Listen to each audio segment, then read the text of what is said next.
Chapter 10. Bruno Jenkins disappears?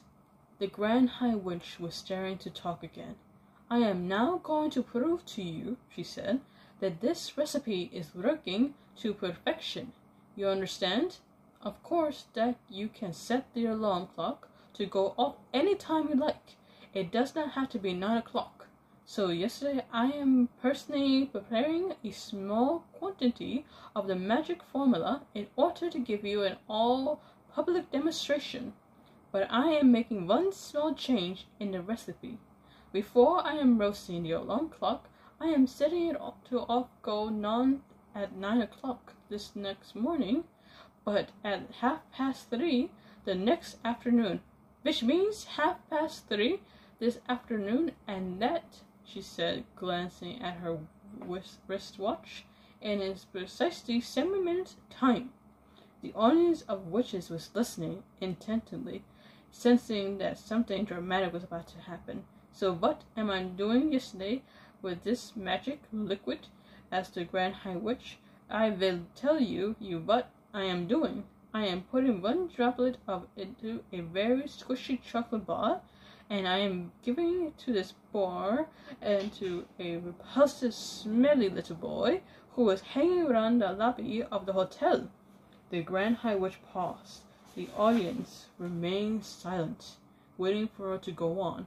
I watched this repulsive little brute gobbling up the squishy bar of chocolate, and when he had finished, I said to him, "Was that good?"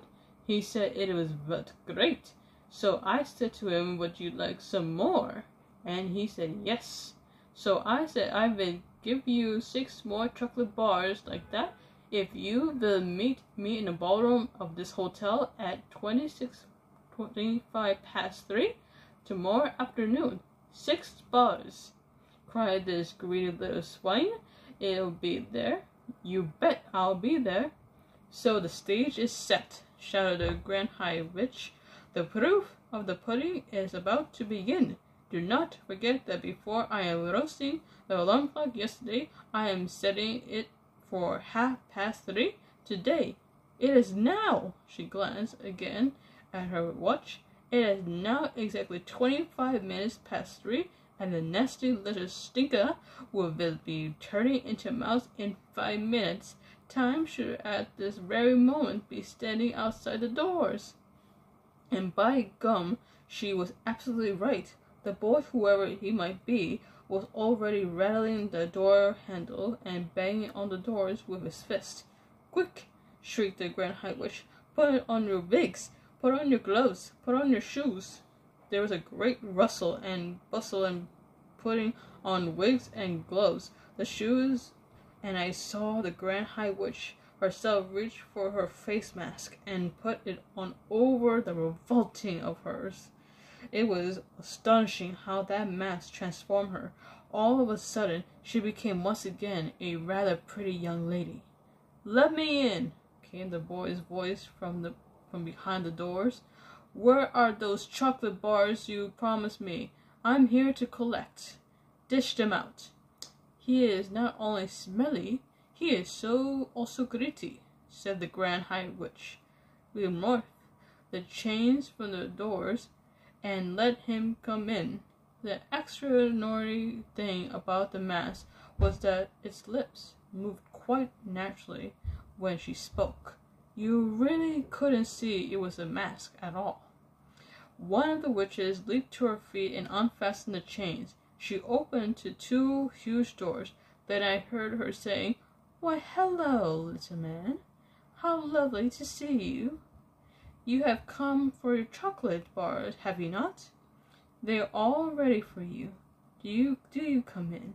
A small boy wearing a white t-shirt and a gray shorts and gym shoes entered the room. I recognized him at once. He was called Bruno Jenkins. He was staying in the hotel with his parents. I didn't care for him. He was one of those boys who is always eating something whenever you meet him. Meet him in the hotel lobby, and he is stuffing sponge cake into his mouth. Pass him in the corridor, and he is finishing potato crisps out of a bag by the fistful. catch sight of him in the hotel garden, and he was wolfing a dairy milk bar, and has 2 more sticking out of his trouser pocket. With what's more, Bruno never stopped boasting about how his father made more money than my father, and that they owned 3 cars. But worse than that, yesterday morning I found him kneeling on the flagstones of the hotel terrace with a magnifying glass in his hand. There was a column of ants marching across one of the flagstones, and Bruno Jenkins was focusing the sun through his magnifying glass and roasting the ants one by one. "I like watching them burn," he said. "They are horrible," I cried. "Stop doing that." "Let's see you stop me," he said. At that point, I had pushed him with all my might and had crashed sideways onto the flagstones. His magnifying glass had splintered into many pieces, and he leaped up shrieking, "My father's going to get you for this." Then he run off, presumably to find his wealthy dad. That was the last time I had seen Bruno Jenkins until now. I doubted very much that he was about to be turned into a mouse, although I must confess that I was secretly hoping it might happen. Either way, I didn't envy him being up there in front of all those witches. "Darling boy," called the Grand High Witch from on the platform, "I have your chocolates all ready for you. Do you come up here first and say hello to all these lovely ladies?" Her voice was quite different now. It was soft and gentle, and absolutely dripping with syrup. Bruno was looking a bit bewildered, but he allowed himself to be led up onto the platform, where he stood beside the Grand High Witch, and said, "Okay, where are my 6 bars of chocolate?" I saw the witch, who had let him in quietly, putting the chain back on the door handles. Bruno didn't notice this. He was too busy asking for his chocolate. "The time is now but a minute before 3:30, announced the Grand High Witch. "What the heck is going on?" Bruno asked. He wasn't frightened, but he wasn't looking exactly comfortable either. "What is this?" he said. "Give me my chocolate." 30 seconds to go," cried the Grand High Witch, gripping Bruno by the arm. Bruno shook himself clear and stared at her. She stared back at him, smiling with the lips of her mask. Every witch in the audience was staring at Bruno. 20 seconds, cried the Grand High Witch. "Give me the chocolate," shouted Bruno, becoming suddenly suspicious. "Give me the chocolate and let me out of here." 15 seconds, cried the Grand High Witch. "Will one of you crazy punks kindly tell me what all this is about?" shouted Bruno. 10 seconds, cried the Grand High Witch. 9, 8, 7, 6, 5, 4, 3, 2, 1, 0. We have ignition. I could have sworn I heard an alarm clock ring. I saw Bruno jump. He jumped as though someone had struck a hatpin deep into his bottom and yelled, "Ow!"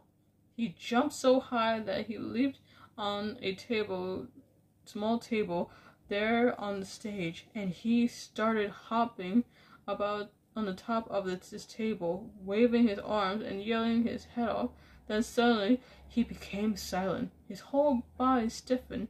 "The alarm has gone off," shrieked the Grand High Witch. "The mouse maker is beginning to work." She started hopping about on the platform and clapping her gloved hands together, and then she shouted, "This smelly rat, this filthy scum, this horrid little louse will very, very soon become a lovely little mouse." Bruno was getting smaller, and by the second I could see him shrinking. Now his clothes seemed to be disappearing, and brown fur was growing all over his body. Suddenly he had a tail, and then he had whiskers. Now he had 4 feet. It was all happening so quickly. It was a matter of seconds, only, and all at once he wasn't there anymore. A small brown mouse was running around on the tabletop. "Bravo!" yelled the audience. "She's done it! And it works! It's fantastic! It's colossal! It's the greatest yet! You are a miracle, brainy one!" They were all standing up and clapping and cheering. The Grand High Witch produced a mousetrap for the folds of her dress and started to set it. "Oh no," I thought.